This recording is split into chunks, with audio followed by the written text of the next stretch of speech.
Hey there, class. My name is Caroline Smith, and today we're going to talk about biology, specifically mutualism. Now, mutualism is when two different species of animals interact and at least one gets something out of it. Now, there's different types of this. You see, there's parasitic mutualism, like ticks and fleas, where one party benefits, the tick or the flea, and one party is hurt by this, usually us. There's one where one party doesn't really get anything out of it, but the other party benefits. But what I'm going to talk about is mutualism where both parties benefit, because I think it's really cool.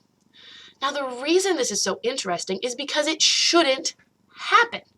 There's no good reason that, for instance, a rhino should totally just sit still and be like, all right, cool. I'm going to let these birds just wander all over me, eat bugs off of me, and that's just cool.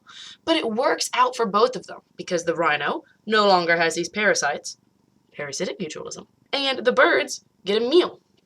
Now, there's even crazier versions of this in which a predator allows prey to get ridiculously close to it to help take care of it. And there's no reason this should have come about. There's no idea that this predator was like, hey, I should just let this thing I should be eating crawl inside my mouth, and I'm just going to leave it alone. But this happens all the time in nature. There's just a ridiculous number of these things happening, and it really doesn't make sense. Now, I'm real quick going to talk about my favorite example of this kind of mutualism because I think it's adorable. And this is the Oriental Sweetlips and the cleaner wrasse, or the blue cleaner wrasse in most situations.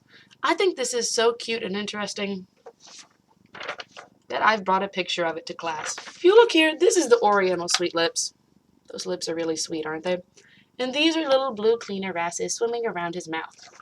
Now, in any good sense hunting, you'd think that the mother fish would teach her young Oriental Sweetlips, if small fish that you can eat swim towards your mouth, eat them. But that's not what happens at all. In fact, for as long as we've known about these fish, it's Oriental Sweetlips will kind of just open up their mouth, and these little blue cleaner wrasses will swim into their mouth and eat bacteria off of them. This is crazy. This should not happen. This should end in a lot of dead cleaner wrasses and a lot of Oriental Sweetlips with terrible cavities. Just the dentist would hate them. But thanks to this mutualism that we don't really understand where it came from or how these creatures work together, blue cleaner wrasses get a nice meal, and Oriental Sweetlips get to have a stunning smile. And that's why mutualism is really cool.